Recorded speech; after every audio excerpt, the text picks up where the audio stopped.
Hey everyone, another video here on the Autodesk Fusion 360 Certified User Exam, and we're going to take a look at another exam objective for a little bit of preparation for that exam. So if we check under the part modeling section, we're going to be looking at creating a shell feature within Fusion 360.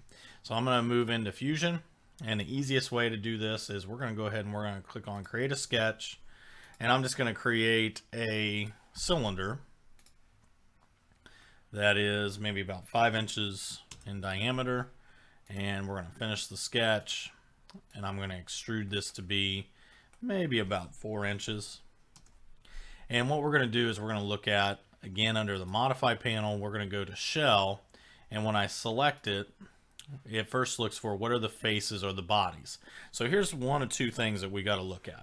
Is either when we go to select this, we're going to remove the face, and it's also going to shell the body. So if we don't want to go through and do that, then we want to make sure that we look at just the bodies. So I usually have to open this up from the browser to be able to select that. So here's what I'm going to do is we're going to go ahead and we're going to do a first operation, and then I'll show you the second way to kind of handle that. So I'm going to go ahead and select the top because I want to remove that face and to make maybe like a cup or something that I can put something into this container that I have. So then I set the inside thickness of the walls, let's say 1/8 of an inch.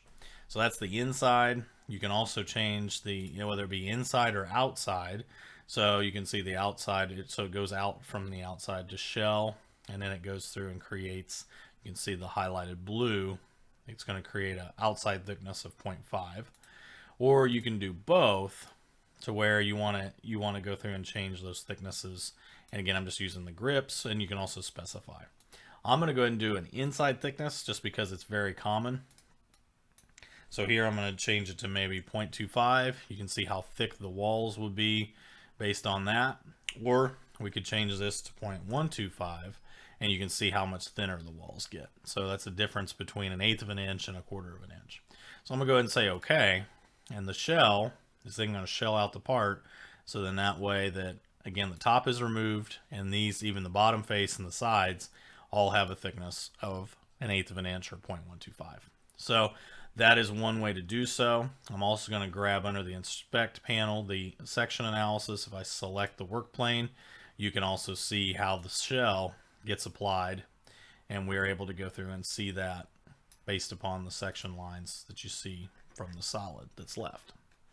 So I'm going to go ahead and hit cancel just because I don't want to set that section analysis in yet. So I'm actually going to go down here and I'm going to delete this shell, so which will bring back our full solid. I'm going to go ahead and run the shell command again. Now, if I don't want to go through and remove the faces, maybe I just want a hollow cylinder. So this could also be maybe a little bit beneficial for some 3D printing purposes. So especially if you're just making some objects and you don't want to have a solid object, you can go through and just, shell it out. Leads to faster print time. It's not going to maybe be as structurally strong, but you can go through and do that. So rather than go through and choose the faces there, I'm going to go over and choose the body, and then I can go ahead and set what thickness that I want it to be. We'll do 0.125 again. It highlights the entire body. Again, you can't really see those walls change or anything like that, but I'm going to go ahead and say I'm going to use the same settings, and I'm going to say OK. So it doesn't really look like anything happened, but here's what's going to happen here. When I run the section analysis and I choose that same work plane, you can see here, here's what the inside looks like. So the top just didn't get removed, but it's completely hollow on the inside. And as you turn these work planes using the grips, you can go through and see what kind of shape that you might have. So that's kind of what's going on with this particular part. Is we're shelling it out. I'm going to hit cancel on the section analysis there.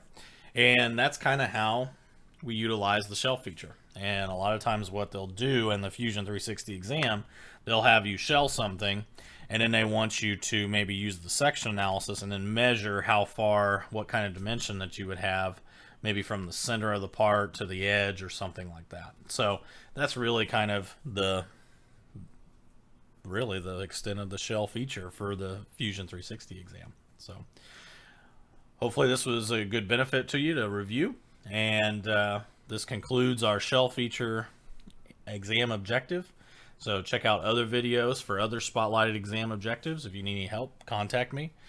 Otherwise, keep studying, keep trying out, and keep preparing for that ACU exam in order for you to be successful on that first attempt.